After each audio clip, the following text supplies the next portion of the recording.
इस बार के बजट में कई ऐसे सेक्टर्स भी अपनी डिमांड को लेकर वित्त मंत्री से गुहार लगा रहे हैं, जिनकी अक्सर बजट भाषण में अनदेखी हो जाती है। इनमें खेल जगत और म्यूजिक इंडस्ट्री का नाम सबसे ऊपर आता है, लेकिन इस बार के बजट में एक खास ऐलान क्रिप्टो करेंसी के रेगुलेशन और टैक्सेशन को लेकर होने की भी भरपूर उम्मीद लगाई जा रही है।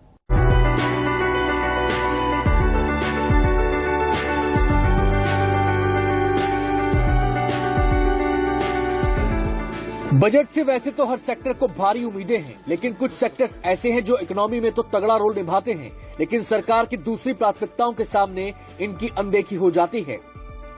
इस बार भी ऐसे ही कई सेक्टर्स वित्त मंत्री की तरफ टकटकी लगाए देख रहे हैं कि बजट भाषण में उनके लिए भी राहत भरे ऐलान किए जाएं। इन सेक्टर्स में शामिल हैं क्रिप्टो करेंसी का रेगुलेशन और टैक्स का प्रावधान।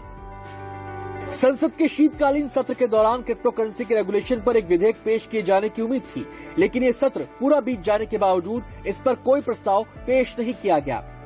लेकिन जिस तरह से ये भारत में लगातार लोकप्रिय होती जा रही है, उसे देखते हुए सरकार को क्रिप्टो करेंसी को रेगुलेट करने का फैसला करना ही होगा। इसकी अनदेखी भारत के करीब 10 करोड़ क्रिप्टो निवेशकों पर भारी पड़ सकती है। ऐसे में उम्मीद है कि सरकार बजट सत्र में क्रिप्टो करेंसी के रेगुलेशन पर एक विधेयक पेश कर सकती है। हालांकि क्रिप्टो इंडस्ट्री निवेशकों और ट्रेडर्स को बजट में क्रिप्टो की कमाई पर एक टैक्स पॉलिसी फ्रेमवर्क पर लाए जाने की भी उम्मीद है। इंडियन स्टॉक हो, रियल एस्टेट हो या क्रिप्टो हो, volatility is always a part of the business. As an investor आपको सिर्फ इतना देखना है कि आप अच्छी company having good ecosystem and following the road map in a committed way आप उसमें इन्वेस्ट करते हो।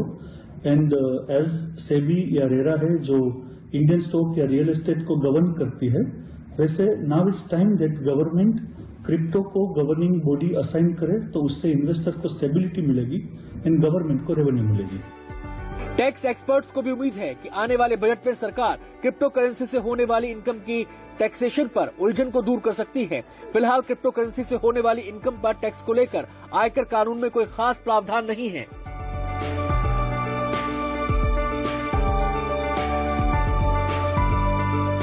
क्रिप्टो तो काफी उलझा मसला है, लेकिन खेल जगत को भी इस बार के बजट को लेकर वित्त मंत्री से काफी उम्मीदें हैं। खेल बजट बढ़ाने की मांग। दरअसल पिछले बजट में सरकार ने 2021-22 के लिए खेलों को करीब 2600 करोड़ रुपए आवंटित किए थे, जो 2020-21 में आवंटित रकम के बजट से 8.16% यानी 230.78 करोड़ रुपए कम रही। ऐसे में इस बार खेलों के बजट को बढ़ाने की डिमांड की जा रही है।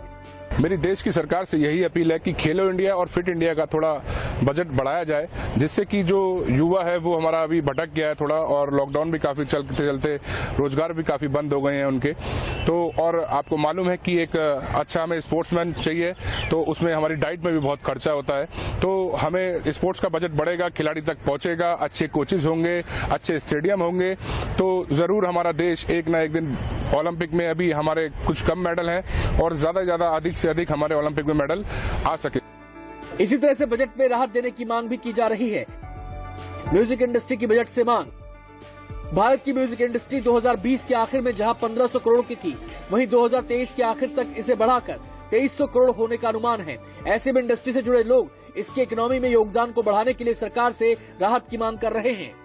यानी सरकार के पास इस बार डिमांड्स की संख्या। संस्कृति और कला के क्षेत्र में बजट बढ़े, म्यूजिक इंस्टीट्यूट और संगीत के महाविद्यालय खोले जाएं, फ्री म्यूजिक लाइब्रेरीज खोली जाए, हर स्तर के कलाकार को नौकरी दी जाए, उन्हें इंसेंटिव दिया जाए, एंकरेजमेंट मिले सरकार की तरफ से, प्लेटफॉर्म मिले ताकि हम अपने संस्कृति को विश्व स्तर के ऊपर स्थापित कर सकें। इस कोरोना काल में हमारी जो म्यूजिक इंडस्ट्रीज है वो बहुत ही ज्यादा इफेक्टेड रही है, तो मैं इस बजट से यही उम्मीद करता हूं कि अच्छा हो सभी के लिए।